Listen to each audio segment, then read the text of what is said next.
Bonjour Bruno Giroux, Bonjour Barbara Joris. comment allez-vous? Très bien, Ça va? oui. Est-ce que vous pouvez vous présenter Bruno, s'il vous plaît? Alors, je m'appelle Bruno Giroux, j'ai 57 ans, je suis chalchirois. J'ai porté la flamme olympique en Martinique, donc c'était un grand honneur et j'ai un parcours surtout sportif, enfin aussi sportif, puisque j'ai co-dirigé avec le CTR Philippe Pigeon un pôle espoir de natation à Toulouse.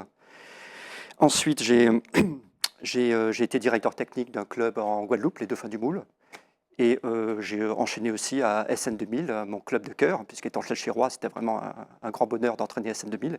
Et d'ailleurs, mon dernier ouvrage, Plus forte, est dédié à la présidente actuelle du club, Marie-Eva Levert, une femme formidable. Vous avez grandi à Cheshire? Alors, j'y suis né, Oui. je suis resté 2 ans, et ensuite je suis parti en Afrique, 10 ans au Gabon, Côte d'Ivoire, Guyane, et ensuite encore 10 ans à l'île de la Réunion, Avec vos parents? avec mes parents, effectivement. D'accord. Et qu'est-ce que vous retenez de... C'est un parcours international, ça? Eh bien, en fait, je me sentais pas du tout hexagonal. En fait, Oui.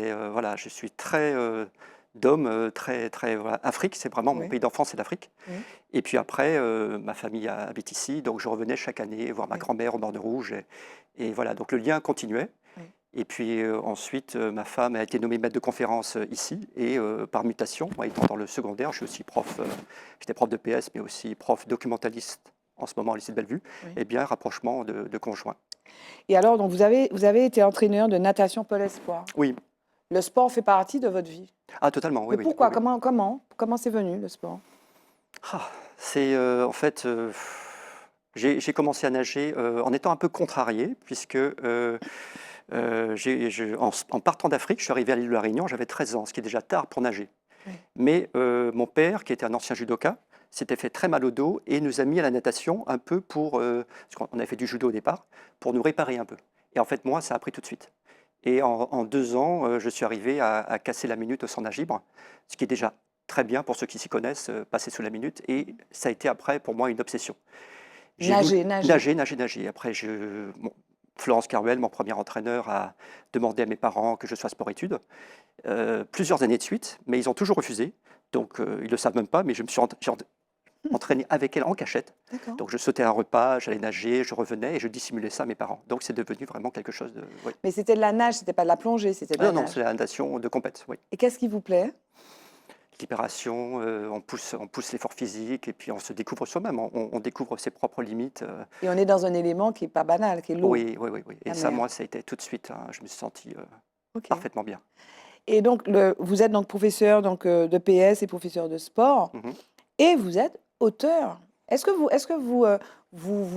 dites écrivain? Qu'est-ce que vous dites? Auteur, écrivain? Vous dites les deux? Romancier, nouvelliste, j'ai écrit des romans, j'ai écrit des nouvelles, Oui. écrivain, oui. J'ai été même pigiste aussi dans différents journaux, Oui. notamment à Télé 7 jours. En fait, j'ai Oui. toujours écrit, c'était pas toujours des Vous aimez romans et des écrire? nouvelles. Mais écrire, oui, ça faisait partie aussi, conjointement à la natation, j'écrivais en parallèle. En fait, j'ai De passion. deux passions, en fait, le Et vous sport et lisiez, parce que l'écriture. ceux qui écrivent souvent lisent. Énormément. Ben, en fait, en Afrique, Oui.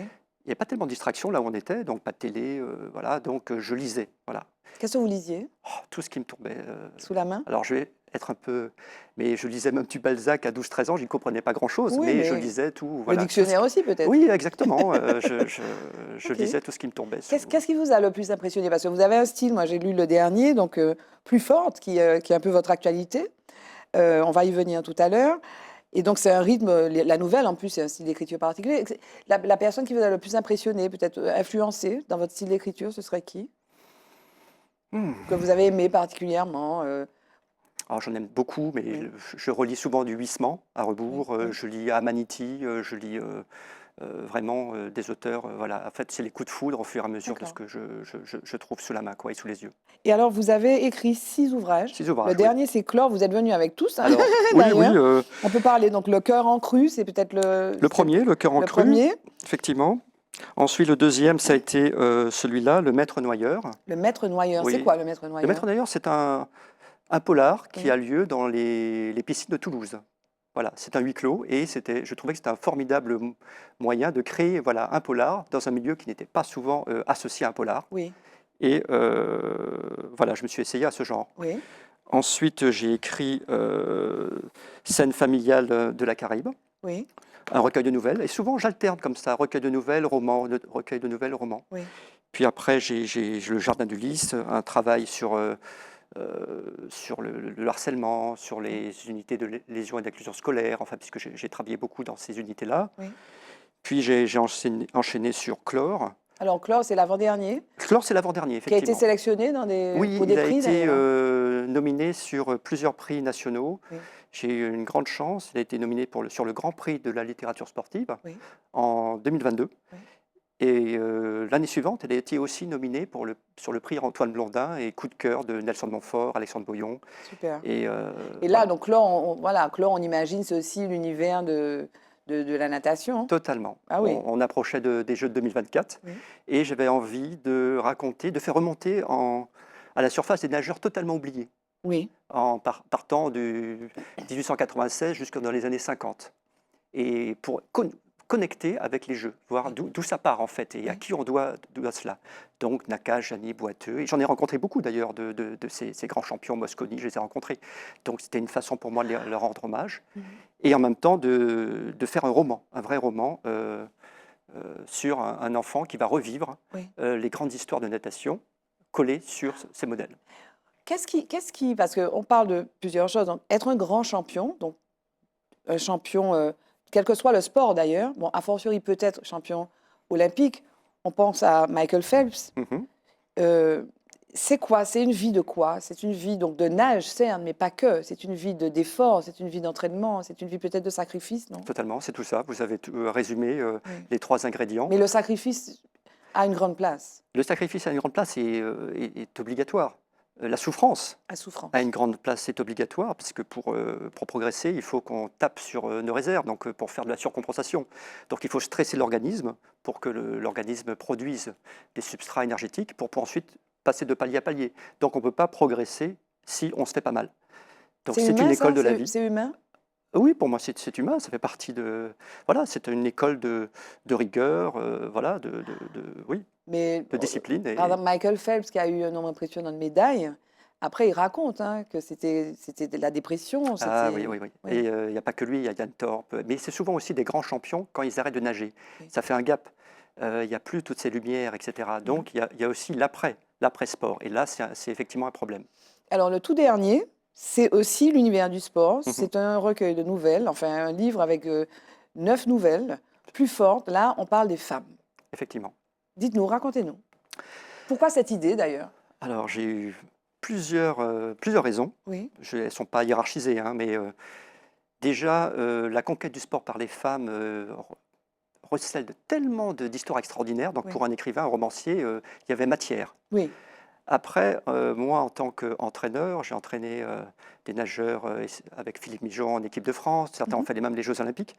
On entraînait de la même façon les filles et les garçons. Et il Oui. n'y avait pas matière à discuter sur qui est plus fort que l'un que l'autre. Pour moi, il n'y avait pas matière. Même si, en écrivant ce livre, je me suis posé des questions sur ma propre pratique à l'époque. Mhm. Parce qu'enfant, quand je nageais, la fédération imposait des distances pour les garçons et qui étaient différentes que pour les filles. Il y avait le 800 nage libre pour les filles et le 1500 pour les garçons. Mhm. Il y avait le 4x2 nage libre pour les garçons, mais rien pour les filles. Ce qui sous-entendait, en creux et même en clair, que les garçons étaient plus résistants que les filles. Mhm. Voilà. Et en écrivant Chlore, où je voulais, ou naïvement, une parité parfaite entre ces champions oubliés de la natation des années 1900 jusqu'à 1950, je n'ai trouvé très peu de femmes. Mhm. Et C'est à vrai. partir de là, j'ai voulu, évidemment, je trouvais Jeanne, Yvonne Godard, Gisèle Valeret, j'ai Mhm. écrit sur Sur elles, elle? mais je voulais en fait parler de ces héroïnes Oui, qui ont dû se battre deux fois pour l'exploit sportif oui. et aussi contre un certain diktat de la société qui Qui les leur imposait de minorait, rester les dominait. effectivement, voilà. Et alors, donc, plus forte, donc 9 nouvelles, sortie de piste, la fanfare de l'eau, l'étoffe d'une championne, aux trahisons, la course du faune, je te salue Marie, la cuisinière, une famille en or, le guide suprême, la guide La suprême, Guide suprême. pardon. Donc, dans des domaines différents. C'est ça. Arrêtons-nous sur la première nouvelle, sortie de piste. Vous rendez hommage à Emma Sulter, Oui, avec grand oublié oui, des Jeux Olympiques de Montréal exactement, 1976. exactement. Vous lui rendez justice, vous racontez ce qui lui est arrivé. Que lui est-il arrivé? Alors, je connaissais comme tout le monde cette histoire, mais pas dans les détails. Oui. Et quand j'ai commencé à écrire ces nouvelles, j'ai attendu d'abord d'avoir trouvé un éditeur pour ensuite lui envoyer, bien sûr, le manuscrit. Oui. Et d'ailleurs, son accueil était tellement chaleureux que on est devenus amis. Et ce qui lui est arrivé en 2 mots, c'est que au jeu de 76, elle s'est qualifiée en course individuelle sur le 100 mètres. Oui. Au stade Louis Achille. Ensuite, elle dispute quelques semaines après les championnats de France à Lille. Elle se requalifie, mais elle se blesse en demi-finale. Et là, les Jeux, c'est seulement quelques semaines après. Oui. Et l'entraîneur, le directeur technique national de l'époque, Dubreuil, l'oblige à faire la finale, sachant que si elle se blesse, elle ne pourra pas partir au jeu. Mais il lui dit, si tu fais pas les finales, tu pars pas de toute façon au jeu. Donc c'est déjà une pression énorme. Elle change sa jambe d'appel, et elle a réussi à se requalifier. Bien sûr. On pense que c'est bon. Oui. Eh Non, ben, c'est il faut toujours qu'elle pas bon. refasse, il faut qu'elle Et là, refasse. il y a un entraîneur chronomètre. national, Jacques Després, qui a lui-même d'ailleurs ses propres coureuses à placer. Donc, pas mal on devine en fait ce qui s'est passé en fait, Oui. en tirant le fil, qui oblige Emma Sulter à faire un barrage. Ça a lieu 2-3 semaines après à Vichy. Pour la chronométrer. Pour encore ne pas la qualifier en Oui, fait. oui. Voilà. Et bien, pas de bol pour eux, parce que Emma Sulter pulvérise les deux camarades Oui. de sprint. Donc là, c'est plié. Eh bien, encore, toujours pas. Oui. Elle se retrouve finalement au jeu en 76, donc elle fait sa course individuelle. Et là, il y a une réunion secrète. Et elle apprend, même pas, elle n'est pas conviée, hein, qu'on lui a retiré sa course individuelle. C'est absolument abominable. Et là, vous recontextualisez en fait ce moment-là. Oui. Il y a effectivement l'anti-apartheid, il y a, Oui. voilà. Parce qu'effectivement, le sport, c'est de l'histoire. Oui. Et justement, je ne veux pas raconter qu'une histoire humaine, mais je veux Il y a le l'amplifier contexte, oui. avec le contexte Oui. historique. Effectivement, 76, mon Dieu, c'est le massacre de Soweto, dans la banlieue de Johannesburg, c'est le boycott de toutes les nations africaines suite au fait que la Nouvelle-Zélande a joué au rugby en Afrique du Sud, alors qu'il y a un boycott. La Tanzanie qui dénonce ça. Mais le CIO refuse de disqualifier finalement la Nouvelle-Zélande et résultat, toutes les nations africaines font sécession, boycott. Sauf, je crois, deux pays Donc très elle est victime rattachés, de ça. voilà. Elle est totalement victime de ça, mais on est dans le contexte. Oui. On est tout à fait dans le contexte. J'essaie, en tant que aussi écrivain, de métaphoriser le moment où elle apprend cela. Or, qu'est-ce qui s'est passé aussi pendant les Jeux de 76? La vasque olympique, qui n'a pas toujours existé, hein, puisqu'elle a commencé qu'en 1928 aux Jeux d'Amsterdam, eh bien, elle s'est éteinte pendant les Jeux. Et au moment où Emma Sulter donc, apprend qu'on lui a soufflé ses expériences, je fais coïncider ça avec ce fait historique que la vasque, finalement, s'éteint. Oui. Voilà, donc j'essaie toujours de faire jouer deux réalités. Oui. Et C'est votre rôle de romancier. C'est ça, voilà. C'est des récits fiction, en fait. Oui, oui. Je colle à la réalité, mais parfois je vous métaphorise, imaginez, vous etc. n'étiez pas là. Vous la racontez, vous l'avez rencontrée d'ailleurs. Elle Vous l'avez m'a tout rencontrée raconté, pour qu'elle vous Voilà, raconte. voilà. Oui. Exactement. Et alors, il y a ce récit-là, vous lui rendez justice. Et puis, moi, j'ai beaucoup aimé La cuisinière. On est transporté au Japon. Et en fait, on parle de cette femme qui se bat, Kon Yori, en fait, c'est ça, hein, qui se bat pour être sumo. Exactement. Parce que les sumo, en fait, excluent les femmes sur ce tapis-là. Le doyo. Le doyo. Exactement. Il n'y a pas de femmes. Il n'y a pas de femmes. En fait, le rikishi ou le sumo est un sport sacré à l'époque. Ça l'est toujours. Et il y a un endroit qui s'appelle le doyo, qui est un tatami d'argile. C'est très ritualisé. Et seuls les hommes ont le droit de disputer, voilà, de combattre sur ce tertre.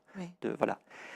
Et Kon Hiroi, donc, à qui est dédiée cette nouvelle, qui existe vraiment, hein, voilà, elle veut faire du sumo féminin. Donc elle en fait, elle développe, mais elle n'a pas le droit. Elle n'a pas le droit. Non, donc elle fait du sumo féminin, mais dans des rings, etc. Et effectivement, j'ai raconté l'histoire d'une femme qui s'appelle Sukune, qui est cuisinière. Alors, Sukune et Keiya, il faut savoir que Sukune, j'en fais une femme dans cette nouvelle, mais Sukune, dans l'histoire, il y a plus de 700-800 ans, c'est un premier humain qui a finalement un premier combat humain entre Sukune et Keiya a eu lieu, voilà.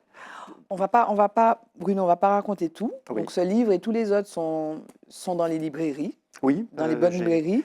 Cultura là, effectivement, et donc, la Fnac aussi, Casabule. Donc, Plus fort, c'est le dernier, mais il y en a d'autres. La suite pour vous, c'est quoi? Alors la suite pour moi est un ouvrage universitaire que je fais avec mon épouse, Oui.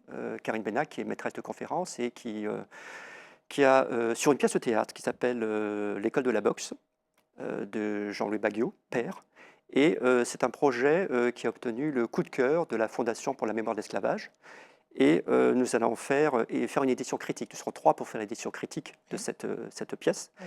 Et nous allons ensuite la faire jouer, j'espère, à l'Océan de Bellevue et ailleurs. Et ensuite, j'ai une autre idée de roman, mais voilà.